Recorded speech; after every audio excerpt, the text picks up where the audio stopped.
Bienvenue à cette leçon intitulée Communion et congé. Elle fait partie de la série Notre liturgie. Je m'appelle Jean-Philippe et je serai votre narrateur pour cette leçon.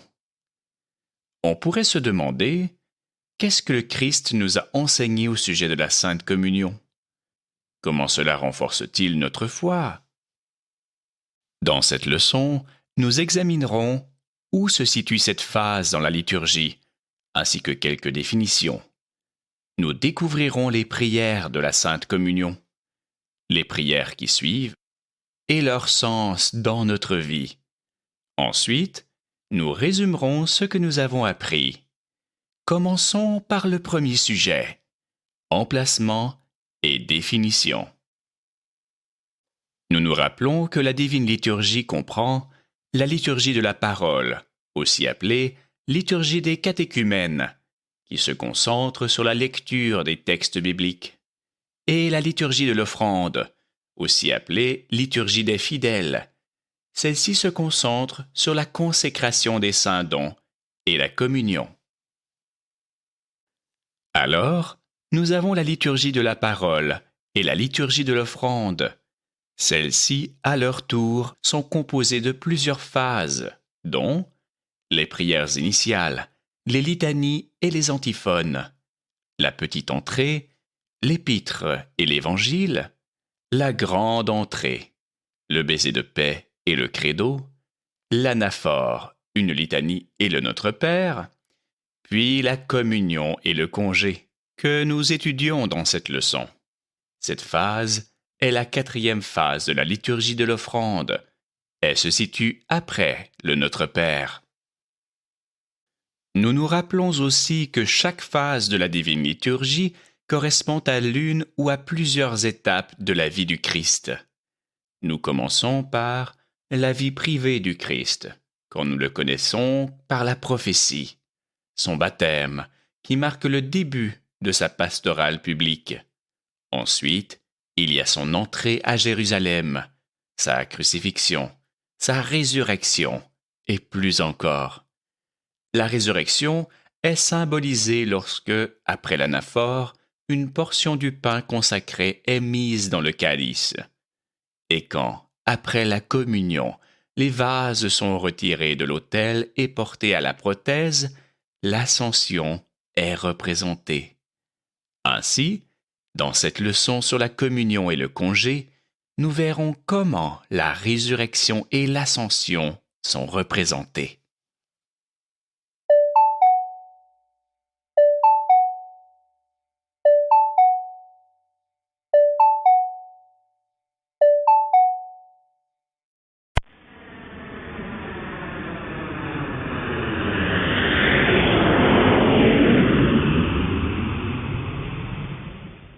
Eucharistie vient du grec Epharistia, signifiant action de grâce ou remerciement. C'est le sacrement par excellence de l'Église, institué par le Christ lors de la Sainte Seine, la veille de sa passion et mort. Fondation même de l'Église, l'Eucharistie est à la fois le rappel de l'unique sacrifice du Christ et son actualisation, la venue et la présence du royaume de Dieu dans le temps présent. Nous avons vu dans une leçon précédente que le pain spécial appelé prosphore est utilisé pendant la liturgie. La partie centrale comporte un sceau qui guide les prières du prêtre. Ceci est un croquis du sceau. Nous rappelons que le carré ou le cube au milieu représente Jésus-Christ. Mais nous pouvons nous demander pourquoi les lettres I, C, X, C et N, I, K, A y figurent. Jésus-Christ en grec est Iisus Christos. Le I et le C sont les premières et dernières lettres de Iisus en grec ancien. Et le X et le C sont les premières et dernières lettres de Christos. Alors, I, C, X et C, représentent le nom de Jésus-Christ. Nika, en grec, signifie vainqueur. Alors, nous avons Jésus-Christ vainqueur. À la fin de l'office de préparation, avant la divine liturgie, la partie centrale de la prosphore pourrait ressembler à ceci. Mais pendant la divine liturgie elle-même, le prêtre coupe le pain en plus petites parcelles, pendant qu'il récite des prières spéciales afin que le pain puisse être utilisé dans le cadre de la Sainte Communion. Chacune de ces 4 sections du cube, à savoir IC, XC, NI et KA, sont utilisées à des fins différentes, comme nous le verrons dans la prochaine section de cette leçon.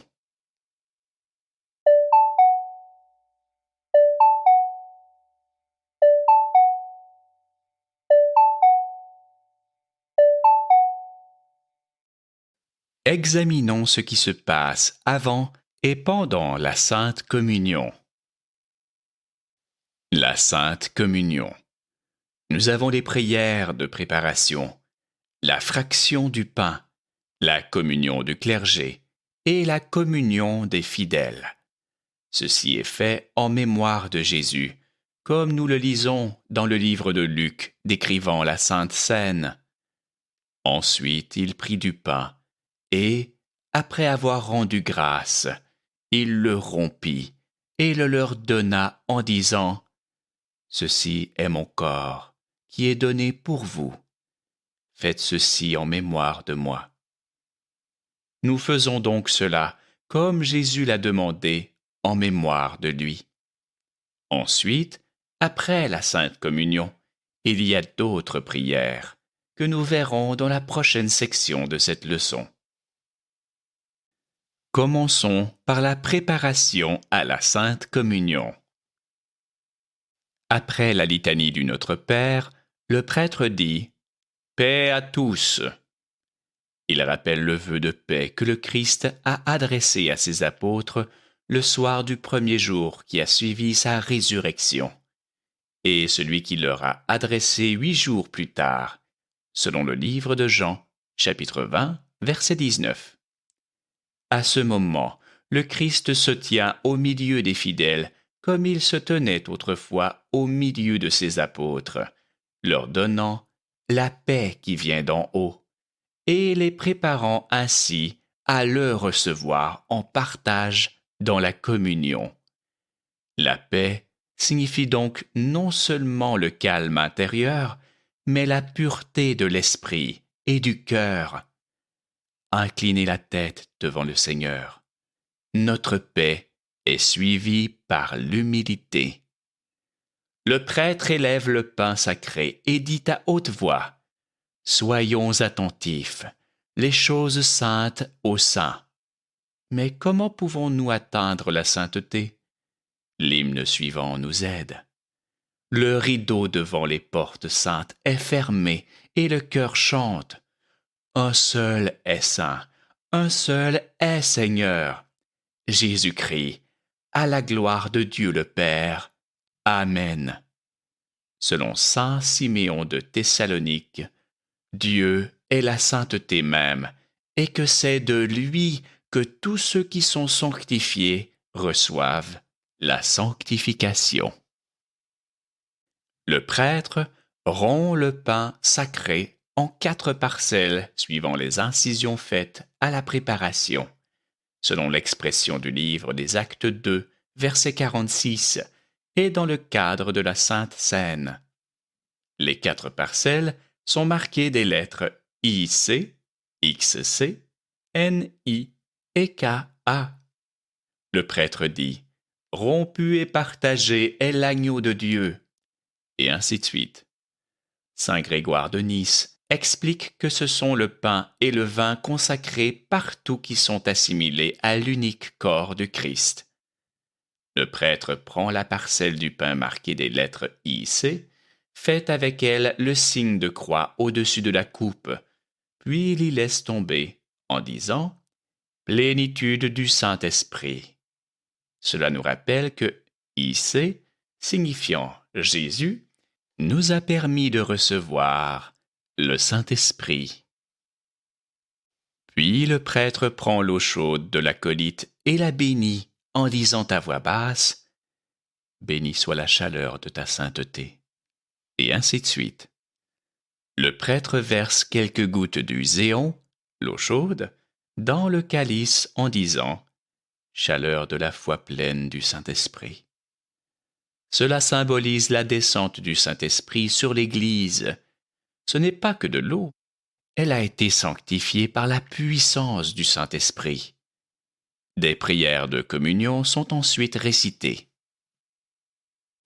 Tous les célébrants se prosternent devant l'autel, disant « Voici que je m'approche du Christ, Roi immortel et notre Dieu. » Le prêtre prend la parcelle du pain portant les lettres XC et dit « Je communie au précieux et très saint corps du Seigneur. » Puis il prend dans ses deux mains le calice avec son voile et dit « Je communie au très saint et précieux sang du Seigneur, notre Dieu. » Le prêtre divise les parcelles NI et KA du pain sacré et les place dans le calice pour la communion du peuple et couvre le calice avec le voile de communion. Les fidèles se réunissent comme les saintes femmes au tombeau du Christ. La porte s'ouvre toute grande, en silence, symbole de l'ange Gabriel, roulant la pierre du sépulcre. C'est l'avènement du Christ ressuscité venant offrir la vie immortelle. Le tombeau, la mort sont brisés. L'aube de la résurrection baigne tout de sa lumière sans déclin. Le prêtre dit « Approchez avec crainte de Dieu, foi et amour. » Tout comme il est apparu devant ses disciples après sa résurrection, le Christ ressuscité nous apparaît à nouveau sous la forme de la Sainte Communion. Le prêtre récite la prière de communion. Le chœur entonne « Béni est celui qui vient au nom du Seigneur. » Alors que le prêtre donne la communion aux fidèles, il dit « Le serviteur ou la servante de Dieu et son nom reçoit le corps et le sang de notre Seigneur Dieu et Sauveur Jésus-Christ pour la rémission de ses péchés et la vie éternelle. » Comme nous le lisons dans la Bible, le bon pasteur appelle par leur nom les brebis qui lui appartiennent, et il les conduit dehors, selon Jean, chapitre 10, verset 3. Et la chorale entonne un hymne de communion.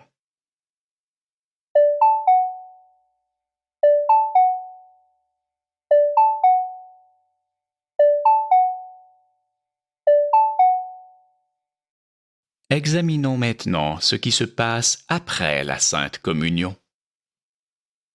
Après la Sainte Communion, nous avons l'action de grâce et le congé. Nous nous rappelons qu'à la Sainte Seine, Jésus a aussi rendu grâce. Nous le faisons en mémoire de lui.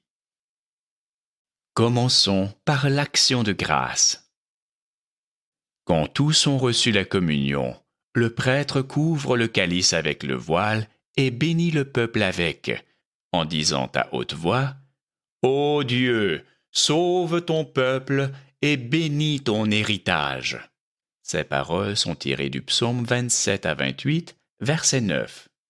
Ceux qui ont reçu la Sainte Communion ont été intégrés au corps du Christ et sont donc devenus son héritage.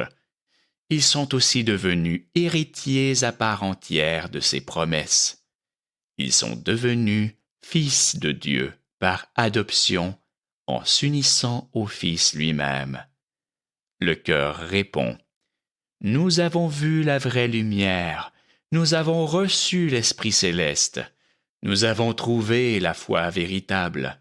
Adorons l'indivisible Trinité, car c'est elle qui nous a sauvés. » Cet hymne, tiré des offices des vêpres de la Pentecôte, est très riche théologiquement. Il témoigne que la lumière divine s'est manifestée en la personne du Christ tout au long de la liturgie, et particulièrement dans l'Eucharistie. Le prêtre prend le calice dans sa main droite et le discarion dans sa gauche, et se tourne vers le peuple. Il lève les deux lentement. L'élévation du calice après la communion et les volutes d'encens qui enveloppent les saints dons rapportés à la prothèse symbolisent l'ascension de Jésus vers les cieux. Cela nous rappelle le passage biblique, Acte 1, verset 9. Après une courte litanie, le prêtre dit « Nous te rendons grâce, Seigneur, ami des hommes, bienfaiteur de nos âmes. » Ainsi de suite.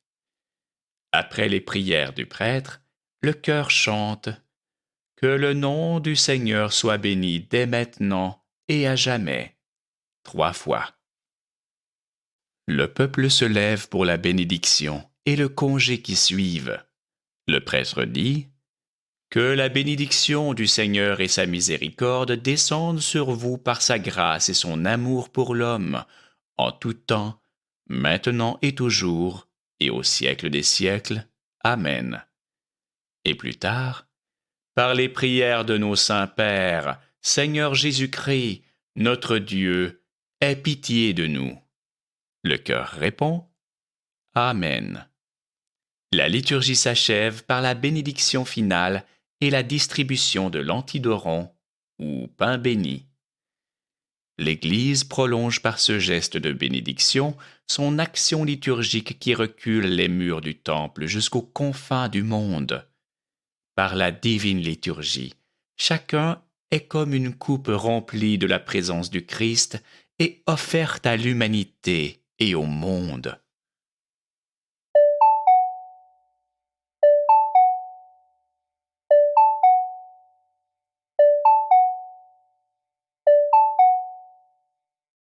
Maintenant, découvrons le sens de cette phase dans notre vie.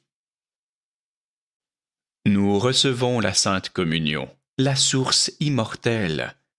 À la Sainte Seine, le Christ a dit « Faites ceci en mémoire de moi ». Après la Sainte Communion, nous rendons grâce et le prêtre nous bénit.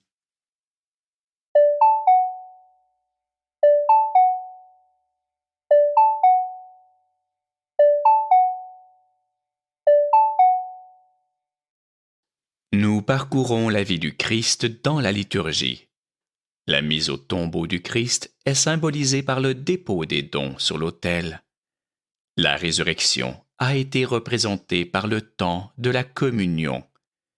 L'ascension, lorsque, après la communion, les vases sont retirés de l'autel et portés à la prothèse, l'ascension est représentée. Pendant la liturgie, le prêtre rompt le pain et le place dans le calice, en préparation de la Sainte Communion. À la communion, nous goûtons à la source immortelle. À travers la liturgie, nous trouvons la foi véritable que nous portons dans notre vie. Écoutons un hymne qui est chanté pendant la Sainte Communion.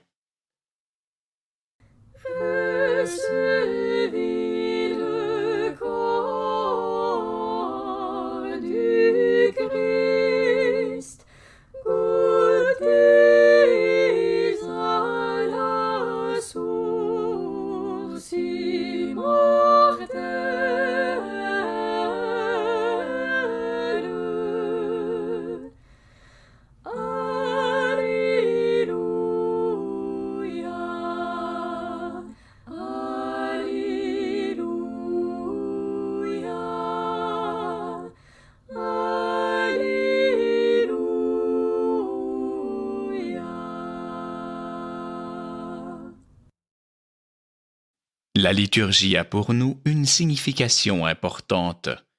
Dans la liturgie, ce n'est pas sur lui-même, mais sur Dieu, sur sa splendeur que l'homme dirige sa vue.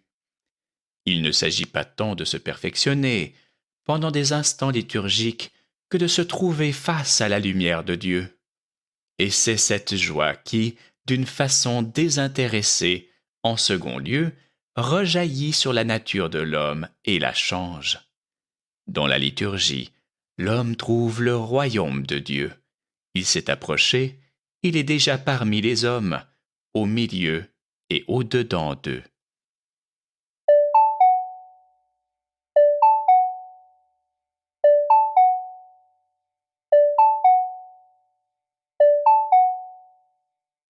Communion et congé. Résumons ce que nous avons appris.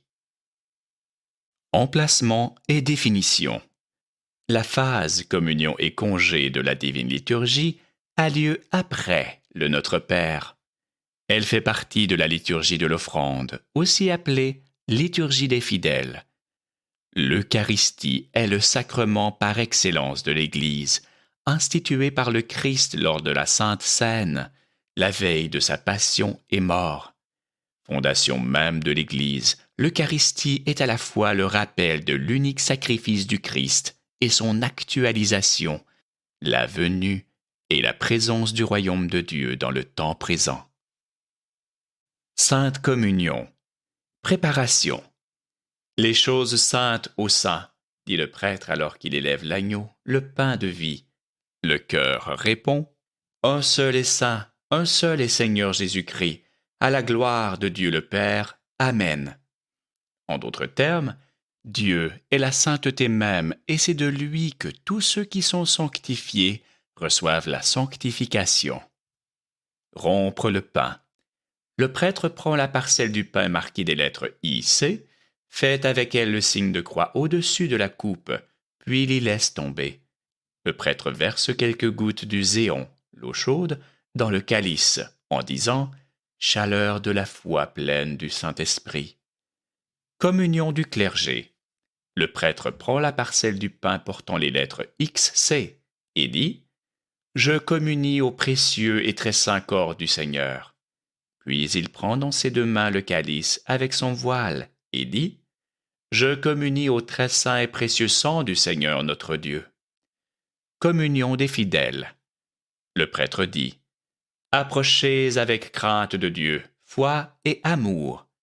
Alors que chacun reçoit la sainte communion, le prêtre dit « Le serviteur ou la servante de Dieu et son nom reçoit le corps et le sang de notre Seigneur Dieu et Sauveur Jésus-Christ pour la rémission de ses péchés et la vie éternelle. » Après la sainte communion, action de grâce. Le prêtre dit « Ô Dieu, sauve ton peuple et bénis ton héritage. » Le chœur répond « Nous avons vu la vraie lumière. » Le prêtre dit « Nous te rendons grâce, Seigneur. » Congé. Le prêtre dit « Que la bénédiction du Seigneur et sa miséricorde descendent sur vous. » Et « Par les prières de nos saints pères, Seigneur Jésus-Christ, notre Dieu, aie pitié de nous. » Le chœur répond « Amen. » Sens. La liturgie. Dans la liturgie, ce n'est pas sur lui-même, mais sur Dieu, sur sa splendeur que l'homme dirige sa vue. Il ne s'agit pas tant de se perfectionner pendant les instants liturgiques que de se trouver face à la lumière de Dieu. Et c'est cette joie qui, d'une façon désintéressée, en second lieu, rejaillit sur la nature de l'homme et la change. Dans la liturgie, l'homme trouve le royaume de Dieu. Il s'est approché, il est déjà parmi les hommes, au milieu et au-dedans d'eux. Merci d'avoir participé à cette leçon.